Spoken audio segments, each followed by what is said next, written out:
Hey everybody, it's Becky. I'm back with another video in my How to Waste Your Motherhood series. I will actually link the playlist down below where you can find all of my parenting videos and all of the other videos in my How to Waste Your Motherhood series. I think this is the 4th video in that series, and I think it's just focusing on things that sometimes we do accidentally as mothers or as parents to waste the time that we have with our children when they're at home, and to waste our experience of being a mom or a stay-at-home mom. So in this video, we're going to be talking about being a martyr versus being a mother. Just so we all are clear on the definition of a martyr is a person who pretends to suffer or who exaggerates suffering in order to get praise or sympathy. And I know I talked about this a little bit. I think it was in my How to Be a Happy Stay-at-Home Mom video that I did like 2 years ago, but I think I touched on it a little bit then. It's when you do things for other people, but then you act really exasperated about having to do that, or you complain or whine about having to do that, or you make sure that everybody knows that you did this and this and this and this so they can be like, oh, thank you, or praise you, things like that. All of those things are not the right mindset that we should have when it comes to mothering, and I know we all, I think, sometimes do it, whether we mean to or not, but the more you do it and the more it becomes a habit, the next thing you know, instead of being a mother, all you are is a martyr. You're complaining, you're trying to get sympathy from people, you are not doing things with the joy of doing them for your family, you're doing them because you want everybody to know that you did it, and you did it the right way, and you did it the way you wanted to, and you want everybody to know and acknowledge that you did that. So I have a couple tips of ways to avoid that and try to keep yourself from falling in that trap. I know when I've had times, and there have been many over the years, when I've been disgusted with never having time to myself, never seeming to catch up with things or get anything completely done, I always try to remind myself how I would feel if I had to go back to work, if I had to leave my kids, if I had to stop homeschooling now and put them in public school and for me to get a job outside the home.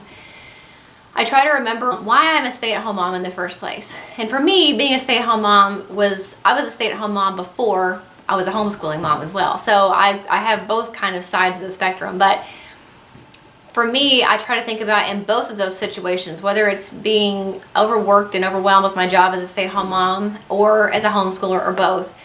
I try to think about how I would feel if I did not have the opportunity to be a stay-at-home mom anymore, or if I did not have the opportunity to be a homeschooling mom anymore, how I would feel and how upset I would be and how sad I would be, and try to hang on to that feeling whenever I get disgusted or overwhelmed with whatever's going on in my home. I want to hang on to and always have that in the back of my mind that I chose to be a stay-at-home mom. Nobody's forcing me to do it, and I chose to be a homeschooler. Nobody's forcing me to do that. Those were decisions that I made for a reason, and I want to try to find the joy and the appreciation in those reasons rather than focusing on sometimes how tiring it is or how it's never ending or how there's not very much sometimes outward appreciation by the people you're doing things for. I want to try to hang on to that. So that's kind of what I do first. Then ask yourself, why do you want to continue to be a stay-at-home mom? Now, maybe you don't. Maybe you've done it and you hate it and you're like, this is not for me and I want to go back to work. I also want you to not have guilt about that. If that's your decision, if that's the thing that you really feel like is right for your kids and for you and your husband or your spouse or whoever, then that's an okay decision too. Some people don't want to be stay-at-home parents, and that's a decision that you have to make. And if you've made that decision and you know it's the right thing, then you have to let that propel you forward and go take the next steps to maybe get a job outside the home, or maybe a part-time job outside the home. Maybe you don't have to go back full-time, but you need that little bit of time where you're out of the house and you're socializing with other people and your coworkers.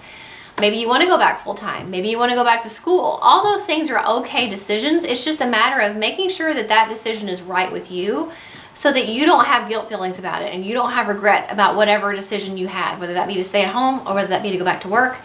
You have to be okay with that decision and know that it's the right thing to do, and then move forward and let that be your motivation and let that be what you rely on those times when maybe you feel guilty.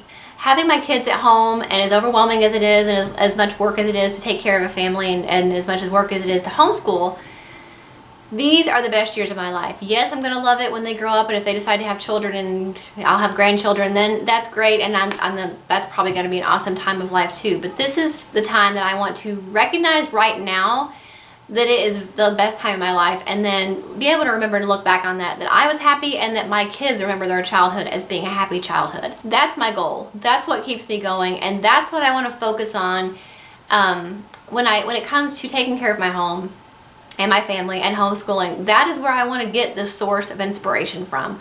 All those things that I mentioned, first of all, thinking about how sad I'd be if I couldn't stay at home and homeschool, and then remembering that I am trying to make my children's childhood the happiest it can be. That is where my joy and inspiration and motivation should come from that place. And that's what I need to cling to when times are hard and the house is messy and I'm overwhelmed and I'm overworked and all those things that happen to us as stay-at-home moms. That is what I want to focus on and remember when I'm in those times, and we all have those times. So another way to make sure that you're mothering and not being a martyr is to find joy in what you're doing. If you have chosen to be a stay-at-home mom and that is a decision that you made, then that's when you move forward when it comes to taking care of your home, and the never-ending list of things to do, and the never-ending projects, and the never-ending, Mom, can you do this? And Mom, can you do that? All of those things that you have to do every single day as a stay-at-home mom. Think of those things as the way that you serve your family.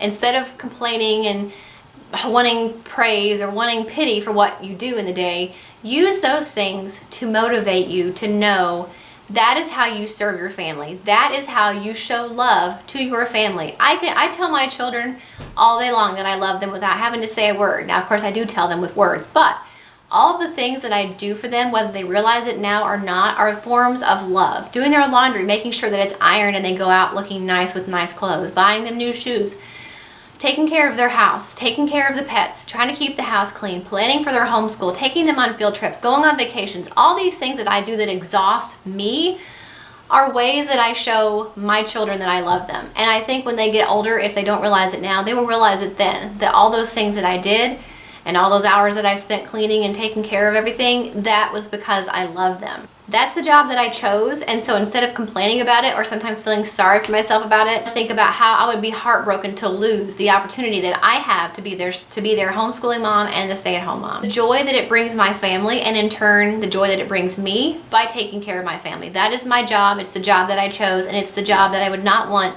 anything else over the job that I have as a stay-at-home mom and a homeschooling mom. So those are just kind of my thoughts on it. Some tips and maybe a new perspective to give you when you have those moments, and we do have them. We're all going to continue to have them, but I want you to be able to kind of train yourself to go back to that place. No matter how stressed out you are, go back to the place at the beginning when you made the decision to be a stay-at-home mom. That's the decision you made for a reason, and the reason you chose that is probably not any different than it was in the beginning. You probably still want to be able to be there when your kids are little and help take care of them and give them a nice home to grow up in and be able to take them to their activities. So even though those things are overwhelming, it's also a blessing that we get to do those things. And again, like I said, if you don't want to be a stay-at-home parent anymore, don't feel guilt in that either, because you're not going to be making your family happy if you're miserable being at home. And I know a lot of people are wired differently. They need to be out of the house working to feel satisfied and fulfilled. And I talked about that again in my How to Be a Happy Stay-at-Home Mom video. If you shouldn't count your worth only in the job that you have. So if you are a stay-at-home mom and you don't feel like you have worth because maybe you're not bringing in an income, or maybe you're not working outside the home, you shouldn't feel that way. The same way you shouldn't feel bad if you're a stay-at-home mom but you want to go out of the house and work. You shouldn't feel guilty for doing that either. It's just making sure that you make the right decision for you and your family, and then sticking to your reasons for choosing that and being happy and satisfied with that decision. I hope that helps you guys to maybe give you a new perspective and to really help us to not be martyrs, but to just be mothers and be happy with the decision that we've made to do that. So thanks so much for watching this video. Make sure you subscribe if you're not already, and I will see you in the next one. Bye.